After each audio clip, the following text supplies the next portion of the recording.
fixing payment decline in Venmo is pretty easy thing to do today. I'm going to teach you how you guys can fix.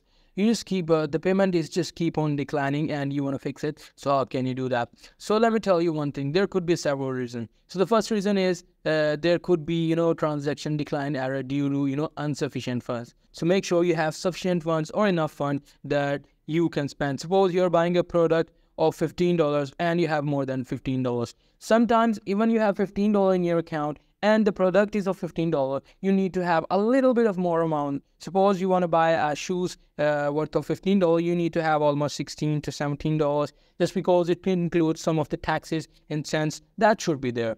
So you just need to double check your account balance. If you don't have, you just need to add some you just need to add some amount of money in your Venmo account. But if the issue still persists, you just need to reinstall your Venmo's application.